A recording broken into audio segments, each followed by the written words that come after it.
இந்த வீடியோவில் நம்ம இன்றைக்கி எதை பற்றி பார்க்க போகிறோம்னா, தமிழ்நாடு சுகாதாரத்துறையில் பார்த்தீங்கன்னா ஒரு 3 விதமான பதவிகளுக்கு நேரடி பணி நியமன வேலைவாய்ப்பு வந்து அறிவிச்சிருக்காங்க. சேலரியை பொறுத்த வரைக்கும் மேக்ஸிமம் 18,000 வரைக்கும் சம்பளம் வழங்குறதாக சொல்லியிருக்காங்க. கல்வி தொகுதியை பொறுத்த வரைக்கும் 12th படிச்சிருக்கவங்க, டிப்ளமோவில் ஜிஎன்எம் படிச்சிருக்கவங்க, பிஎஸ்சி நர்சிங் படிச்சிருக்கவங்களுக்கு வாய்ப்பு கொடுத்துருக்காங்க. வயது வரம்பை பொறுத்த வரைக்கும் மேக்ஸிமம் 60 வயது வரை உள்ளவங்க விண்ணப்பிக்கலாம் சொல்லியிருக்காங்க. இந்த வேலைக்கு வந்து எப்படி விண்ணப்பிக்க சொல்லியிருக்காங்கன்னா, அப்ளிகேஷன் ஃபார்ம் வந்து கொடுத்துருக்காங்க. அதில் உங்களுடைய பேசிக் விவரங்களை ஃபில் பண்ணிக்கிட்டு தேவையான ஆவணங்கள் ஜெராக்ஸ் நகல் இணைச்சு பதிவஞ்சல் தபால் மூலமாகவோ அல்லது நேரிலோ சென்று விண்ணப்பிக்கலாம் சொல்லியிருக்காங்க. விண்ணப்பிக்க வேண்டிய கடைசி தேதி 6/9/2024. ஓகே, இந்த வேலைப்பு சம்பந்தமான மற்ற விவரங்களை இந்த வீடியோவில் நம்ம இன்றைக்கி தெரிஞ்சுக்கலாம் வாங்க.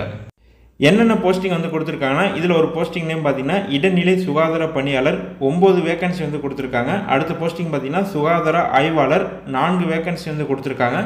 அடுத்த போஸ்டிங் பார்த்தீங்கன்னா நகர்ப்புற சுகாதார செவிலியர் 1 வேகன்சி வந்து கொடுத்துருக்காங்க. ஓவராலாக 14 வேகன்சி வந்து அறிவிச்சிருக்காங்க.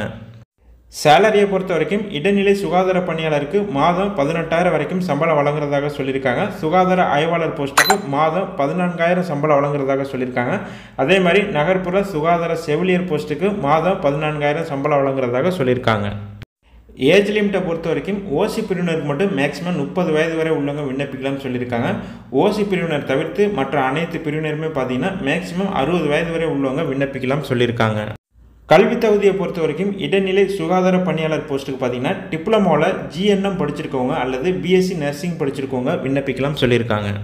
அடுத்து நகர்ப்புற சுகாதார செவிலியர் போஸ்ட்டுக்கான கல்வி தொகுதியை பொறுத்த வரைக்கும் 12th படிச்சிருக்கணும்னு சொல்லியிருக்காங்க. அடுத்து 2 இயர்ஸ் மல்டிபர்பஸ் ஹெல்த் ஒர்க்கரில் ட்ரைனிங் கோர்ஸ் பண்ணியிருக்கணும்னு சொல்லியிருக்காங்க. அதே மாதிரி சுகாதார ஆய்வாளர் போஸ்ட்டுக்கான கல்வி தொகுதியை பொறுத்த வரைக்கும் 12th பார்த்தீங்கன்னா பயாலஜி சப்ஜெக்ட் எடுத்துருக்கணும் அல்லது பாட்னி அண்ட் சுவாலஜி சப்ஜெக்ட் எடுத்து படிச்சிருக்கவங்க ப்ளஸ் வந்து 2 இயர்ஸ் மல்டிபர்பஸ் ஹெல்த் ஒர்க்கரில் ட்ரைனிங் கோர்ஸ் பண்ணியிருக்கவங்க விண்ணப்பிக்கலாம் சொல்லியிருக்காங்க. முக்கியமாக இந்த வேலையை பார்த்தீங்கன்னா டெம்பரரி பேஸில் தான் வந்து இந்த வேலைக்கு வந்து ஆட்கள் எடுக்கிறாங்க. தகுதியும் விருப்பம் உள்ளவங்க பார்த்தீங்கன்னா இந்த நாகர்கோவில் அட்ரஸுக்கு தபால் மூலமாகவோ நேரிலே சென்று 6ஆம் தேதிக்குள்ளே விண்ணப்பிக்கலாம் சொல்லியிருக்காங்க.